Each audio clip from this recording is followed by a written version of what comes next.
Hey guys, this is a video that several of you have been asking for a long time.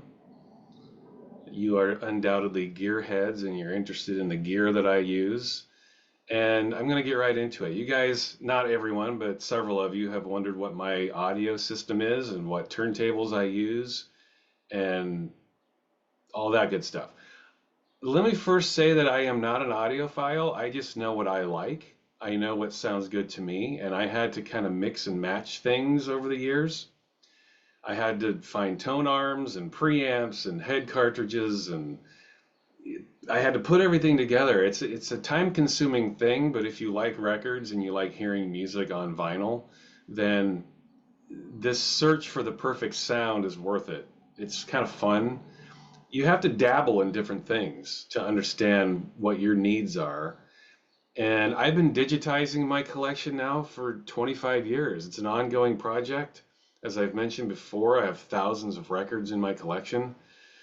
And yeah, I've been digitizing things since the late 90s. And I've gone through different iterations, different turntables, different preamps, different setups. And I don't know, I think about 12 or 13 years ago, I finally stumbled upon like the perfect mixture of sound just for me. Spare me your comments. This is one thing about nerdy OCD audiophiles is that they like to they like to blurt out stupid statements like, "Well, that would sound better with this." Well, that's your opinion. You know, when it comes to sound, this is all an opinion. It's a preference. There's no right answer to any of this. There's never a right answer. For me personally, there is one right answer. Now that not be it might not be your right answer. It might not be that person over there's right answer, but for me, the current setup I'm using is the right answer.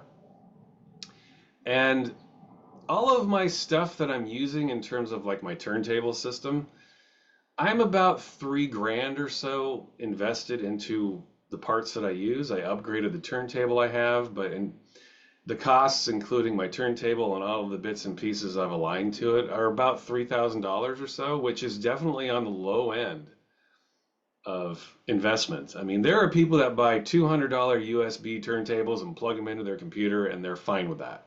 And that's fair enough. There are people who spend hundreds of thousands of dollars on their system. So $3,000 is definitely on the lower end. I think for the vast majority of people, it's probably on the higher end, but I think on average, if we were to average it all out, I think my investment is definitely on the lower mid tier of what you can spend. I'm very happy with my setup. I think it sounds fantastic. I think it's a very warm sound, and it is what it is. So I'm going to get into it. I'm going to start naming off things, my bits and pieces and bits and bobs of my collection. Now, the base unit that I use for my digitizing, and by the way, I probably should point this out. I have my turntable plugged in. I have 4 different turntables, but I only currently have one plugged in because I'm digitizing, the one that I use to digitize, and I have it plugged into my Mac Mini. I have a 2014 model Mac Mini. I bought it, well, I've used Mac Minis forever. I've used Mac Minis for almost 20 years. I love Mac Minis. I think they are a great little home entertainment system if you want to plug things in and use it for your entertainment center, and you can plug TVs and stereos and all kinds of shit into them. I will say Mac Mini for the last six years, yeah, 6 years, yeah. For the last 6 years, they no longer have a dedicated audio input jack, which is a big bummer. And a reason that I will probably be hanging on to my 2018 model Mac Mini for a long time because they don't have dedicated audio input sources anymore. I mean, no Macs do. Macs don't even bother doing that anymore, which is a huge bummer because, in my opinion, it just means that you're going to have to get a component input system, basically a mixer that you plug into your computer via Thunderbolt or USB, and that's just a further way to create latency. I'm sure there are ways to avoid that and circumvent the latency. But the reason that I like my system so well is I've got it plugged in directly to the dedicated audio input. But again, Mac doesn't do that anymore. In order to do that, you got to daisy chain it with some other mixing third-party mixer. And that is exactly what I'm trying to avoid, because when you're digitizing music, you want to have the less connections, the better. The more connections you have via USB and this and that and preamps, you're just creating more latency, you're creating more hum, you're creating more noise. Like, yeah, there are ways to get around that. But if you don't want to spend thousands and thousands of dollars, you want to have that dedicated input source. In my opinion, that's what I like. So I'm probably going to be rocking this Mac Mini for a long time because it's the very last version of a Mac that has a dedicated audio input source, a jack. It's basically just a 3.5 millimeter jack, like old school headphones. You know, you plug into your Walkman or your iPhone used to have them. They don't have them anymore, but it's just a little 3.5 millimeter jack. Macs don't have those anymore. They still have them for your headphones. That's the out jack, but you don't have an in jack. The out jack is obviously you're transmitting information from your device out to your headphones. The inputs turntable into your computer or your sound card. So, sorry if this is getting too nerdy for you, but you guys asked for this. So anyway, I'm using a 2018 Mac Mini to digitize my vinyl collection, and I use Audacity.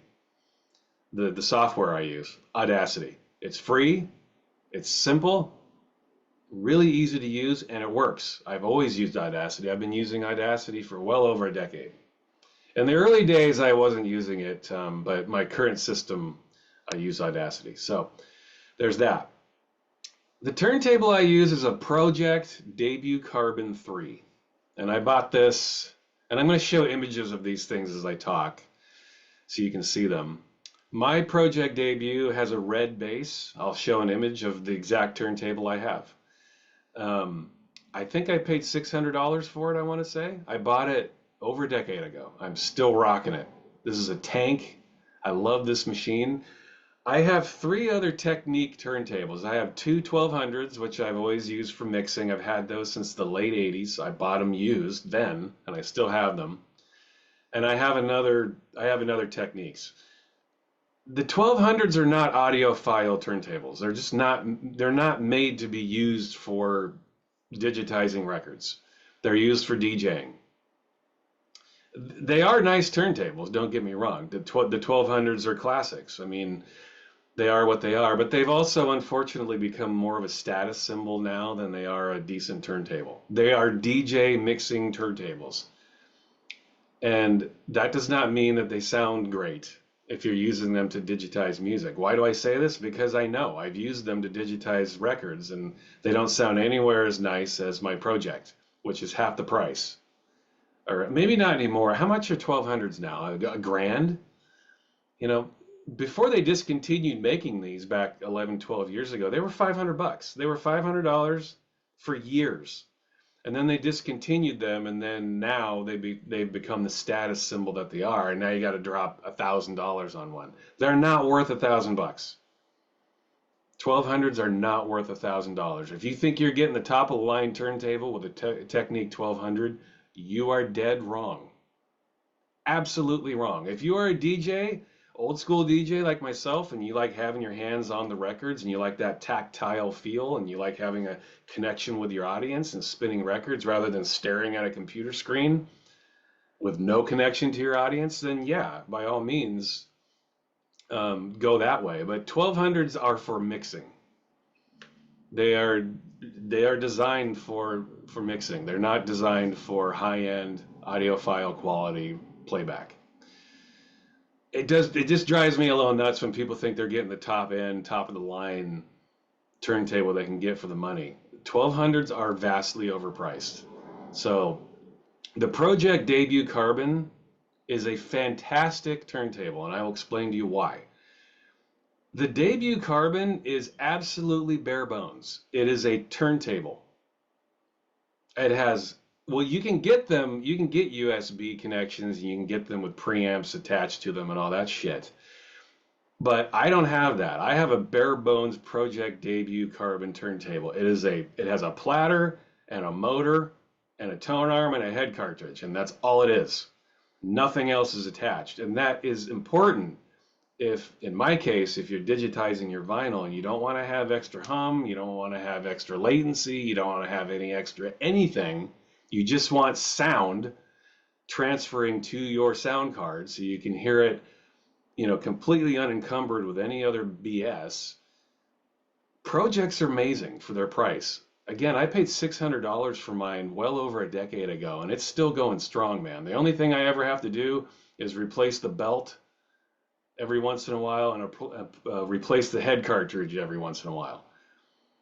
I've had my turntable for 12 years, and I've gone through 3 head cartridges. So you will have to do that every several years. In fact, I just bought a new one, kind of inspiring me to do this video. But for my needs, for recording vinyl, the Pro-Ject debut carbon is fucking beautiful. I love it. It is worth every penny. In my opinion, it's the best turntable on the market for the money you can buy. It's $600, and there are turntables out there that are way more money that aren't any better than it is. Pro-Ject does a fantastic job. So that is my turntable. Now, I have pretty much upgraded everything on the turntable, and I'll get to that. My next point, I'll just talk about my upgrades. I did upgrade my tone arm, and I forget the actual title of it. I have to look this up. My turntable is right next to me, by the way. It's right here. It's connected to I'm talking to you through my Mac Mini right now. My setup is all right here. I've put away my 1200s because I don't use them anymore. I don't have time. You get older and you lose track of time, and the only time I have is to record my vinyl to digitize it. And so that's all hooked up to my Mac Mini right now, which is my entertainment center. I'm recording myself right now through my Mac Mini. It is an Evo CC tone arm with a one-piece carbon fiber arm tube. That is what I upgraded to. So the Pro-Ject comes with kind of a cheap, very light tone arm, which is fine, by the way. It works. It's fine. There's nothing wrong with it. I upgraded to that one because it's got a little more weight to it, which means that whatever head cartridge you're using, it will balance out the needle going into the grooves a little bit better. It's just a better balance for the sound I'm looking for. It probably doesn't make any sense to most of you, but I was listening to differences, and I heard a difference in capacity to what I have, all of my different pieces and bits and bobs I use to get the sound that I like. This is the tone arm that makes sense to me. I hope that makes sense. So that's the tone arm I use. I just changed my head cartridge. I had been using, for a long time, I've been using a Denon 110. That is a moving coil head cartridge. Now to me, there is a big difference between moving coil and moving magnet. Now again, this is a preference. Many people prefer the moving magnets. I prefer the moving coils. Moving coils are just more delicate. They pick up nuances more. They pick up all of those little nuances of a track in a much cleaner way. Doesn't matter if you're playing techno or jazz or rock or ambient. Moving coils are working to extract more detailed information for your listening enjoyment. The moving magnets just amplify. They amplify sound very intensely. And some people prefer that. Again, this is a preference. I've used the moving magnets. I don't like them. I don't like them. You can hear it. They magnify the sound too intensely for my taste. The moving coils are more delicate. They're extracting that sound, and that's what I like. I want to hear the details. The loudness, I can adjust the loudness. When I'm recording into Audacity and with my sound card, that's just part of the motherboard of the Mac Mini itself, which, by the way, is very good. Mac Minis are kind of known to have the best. They don't even have sound cards. I'm not going to go into the Macs, but the Mac Minis don't even have sound cards. The sound is all kind of part of its motherboard. But Moving coils just pull out the sound better, the details there. It's a warmer sound. Moving magnets are just about blasting information in your face. And people prefer that. In fact, the default, at least when I bought my Pro-Ject, the default head cartridge that came with it was a moving magnet. It was a 2M. I think it was a 2M red or something. You have 2M reds, you have 2M blues, you have 2M bronze, and then you have 2M blacks, I think. I've used the 2M bronze. I don't know. I mean, they're all right. They're okay. Not a big fan of those. I tried it and I used it for a couple days and I exchanged it for the current head cartridge I'm using, which is a Sumiko Blue Point number 3. Now, the Denon 110s are fine. I love the Denon 110s, but I, I just was ready for a change. I was using my Denon 110 just recently, a few months ago, or just last month.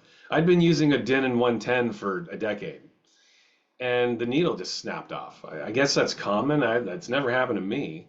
The weights were adjusted correctly on my tone arm, so there wasn't any excessive weight being planted onto it. The needle just broke. So that soured my opinion of it just a little bit. But the Denon 110s are fantastic head cartridges. Another great thing about these Pro-Jects is you can put any head cartridge you want on it. You know, it's a very you can upgrade them. You can upgrade every little piece of it if you want. So yeah, I've been using the Denon 110s. I went with a Sumiko Blue Point number 3, and I am thrilled with it. The Sumiko Blue Point number 3 is a beautiful head cartridge. It's a moving coil, and I would say it's a tiny slight upgrade to the Denon 110. They are more expensive. The Denon 110s, I believe, are $400 now. The Sumiko Blue Point is $500. So I spent $500 on this new cart that I've got. Worth every penny, in my opinion. It's a beautiful cart. It really brings out every little thing of a record that I like, regardless of the genre. It's a very nice head cartridge. Sumiko Blue Point number 3. Now, you got to run all that sound. That's my turntable, basically. I upgraded the head cartridge and the tone arm. And there are other little changes I've done, but they're more cosmetic. Now you have to run all this sound through something, right? You have to have a preamp because the Pro-Ject debuts don't have anything attached to them. There's no USB, there's no preamp attached to them, nothing. The preamp that I use is a Pro-Ject Phono Tube Box S2. And that's all there is to it. I've used that for, I don't know, a little over a decade. I got it right at the same time that I got the turntable itself. It's a phono box. I think it's called, yeah, it's like a phono box, a Phono Tube Box S2. It's got little two little tubes on top of it, and it's been fantastic for my needs. And that cost me, I want to say $500. That's a $500 preamp. Now, you can spend less than $100 on a preamp if you want, but if you want to have one that complements everything else you're doing to your system, you need to have a preamp that can keep up with all of it and complements all of the other, bells and whistles that you're upgrading your turntable to. You want to have all those things kind of working in concert. For my needs and my sound needs, I have a Tube Box S2, which is also Pro-Ject, I think, isn't it? God, if I'm wrong on that, wait, let me look this up. I'm pretty sure it's a Pro-Ject. I can almost swear that's a yes, Pro-Ject Phono Tube Box. There you go. And these work very closely with the moving coil cartridges. Some preamps just don't communicate with a moving coil cartridge. Most of them communicate with a moving magnet. But this one is acutely attuned to work with a moving coil. It's a tube amp, so it's a little mini tube amp. And I wanted that to work closely and in concert with my moving coil. Moving coils I think most audiophiles prefer moving coils. And I'm really not an audiophile, but if you're recording records, don't you want, you're looking for that old school sound to go with it, right? So that's the preamp I use. Now, this is just a cosmetic thing, but I upgraded the turntables come with this metal platter on them. I didn't like it. I could hear a very slight ringing as I was playing my my records. I upgraded to an acrylic platter. Most people don't think this makes any difference. In my case, it did make a difference. I definitely hear a difference. So I bought this the same time I bought the turntable and the preamp. I got the acrylic platter. The head cartridge and the tone arm, I gradually moved to those because I'm always upgrading, always trying new things. I think most people who upgrade their turntables, it's not something you do all in one shot. You just you listen to it, you like it, and then you're like, you know what, maybe that could use a fine tune. And so I gradually upgraded the tone arm and the carding. So I got the acrylic platter and it eliminated it. So I think most people will argue against those, or maybe not most people. A lot of people will argue against acrylic platters, just saying they don't make a difference. In my case, it did. It absolutely made a difference. So now I am going to talk about, let me get rid of this. I have some stuff pulled up because I wanted to talk about a number of things and I didn't want to forget any of it. Now, that is my basic setup, by the way. I use a Mac Mini to record. I use Audacity as the software. I have a Pro-Ject debut. I upgraded the tone arm. I have a Sumiko Bluepoint #3 head cartridge. I have an acrylic platter. I have a phono tube box amp, preamp. There you go. And it sounds beautiful. I love my setup. When I'm listening to records that I've recorded, they sound perfect. I play them in my car. I have a newer car. It's only a few years old. I upgraded the sound system in my car. I have a very nice high-end Bose sound system in my car. My vinyl rips sound awesome. Fucking awesome. So I'm extremely happy with my setup. I'm sure some of you, maybe you're cringing listening to the kind of things that I have on my setup. I don't care. I think it sounds good. Again, there's never any one true answer to any audio questions. It's preference, always. Don't let anyone tell you different. I clean my records with a VPI, a 16.5 VPI. In fact, here it is right here. This is my VPI. If you collect records and you want to clean your records, this is the only thing you should be looking at right here. This right here. Your plastic shit disc washers where the records are spinning vertically, those are shit. Garbage. They're only moving the dirt around. It doesn't clean your records. Those are garbage. You can spend $100 or $200 on a record cleaner that won't last you, that won't work, or, and this is the big or, because these aren't cheap. These are $1,000, so they're not cheap. I've had this VPI for a number of years. I think when I bought this, they were $600. I've had it for I don't even know how long. I've had it for well over a decade now. Maybe a decade, I don't know. So VPIs aren't cheap, but you know what? They are the best record cleaner on the market. And they are the quickest, they're the most efficient, and you will have these for years. So think about it. Would you rather go buy some cheap ass shitty plastic piece of crap that lasts you a couple of years for $100 that doesn't even work right? Or would you rather spend $1,000 on a machine that's going to last you the rest of your life? I go with this. The VPI, there is no substitute. Now, there are different versions of the VPI. You can spend more than $1,000. You don't really need to. This is a fantastic machine. I'll show the very system I have, and there's a picture of the cleaner with it that I use. The VPI is a thing of beauty. It's a monster. It's a tank. It doesn't matter how dirty your records are, it'll take care of it. It'll take every last spot off. It's a thing of beauty. The VPI, there is no substitute. It is a monster. And I thought, just as I'll throw this in at the last couple minutes here, I don't know if anyone would care, but I do have a couple of tape decks. This is the way I used to digitize my vinyl. I mean, I didn't digitize it at all. I recorded to cassette. But I do have some old cassettes that I run through my Mac Mini as well sometimes. Every blue moon I'll do this because I have some old DJ mixes. I used to, that's what you did back in the late 80s and 90s. You didn't make mixed CDs. You didn't upload shit to the internet. You made mixtapes. That's what you did. And I have a couple of old tape decks, and I do digitize some tapes every blue moon. And I have two tape decks, and I talked about one that I have when I did my Aphex Twin Did You Do video, but I'll talk about it again here briefly. I have two tape decks. I have one dual cassette tape deck. It's an Onkyo, and that is a TARW144. I had to look these up because I don't, I had to pull these out of my storage to look up the catalog numbers. I don't necessarily remember these things, but I have that, and I've recorded many a mixtape on the Onkyo. And then I have another tape deck, and apparently Aphex Twin uses this tape deck too. It's the Nakamichi CR7E. Now this tape deck is a thing of beauty, and I don't even remember where I got it. I have no clue. I remember I bought it used back in the early 90s, so I want to say that the model is from the 80s. If anybody watching this knows when these tape decks were first produced, please tell me. I'm curious. I think they came out in the 80s. This tape deck is a thing of beauty.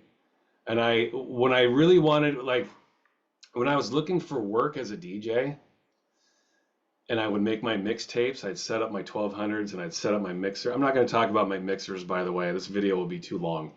When I used to make my DJ tapes and hand them out to clubs, I would use the Nakamichi because it has all kinds of effects and things you can do to your... It's all analog, so it's a tape deck, but it's got all these effects.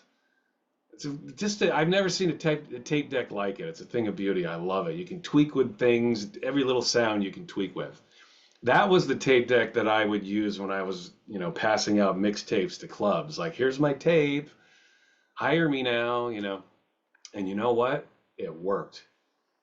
There was hardly a club in the Portland, Oregon area that did not hire me after I gave them a mixtape. I mean, that was good. I have skills as a mixer with turntables. You put me in front of a computer, and I just have no interest in doing that when it comes to mixing. I don't care. You're losing a connection with your audience. I can't stand going to hear a DJ play and they're just staring at their computer, they're staring at their turntables the whole time. I mean, a huge piece and portion of being a DJ is reading your audience, eye contact, smiling, having a good time. If you're just staring at your fucking computer or your turntables, you're just being a douchebag. Have a connection with your audience, because reading the audience is a huge part, if not the most important part, of being a DJ. Anyway, that's a different story.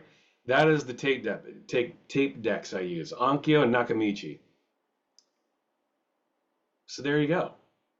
There's your video about the shit that I use. Mac Mini, Audacity, Pro-Ject, Preamp, Sumiko head cartridge.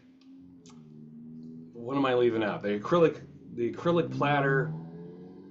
And my shit sounds great, y'all. My vinyl rips are beautiful, a thing of beauty. You might disagree with it. I don't care. That's my setup, and that is my dream setup, and that's the way I roll. And I hope you enjoyed it, and I'll talk to you next time. Later.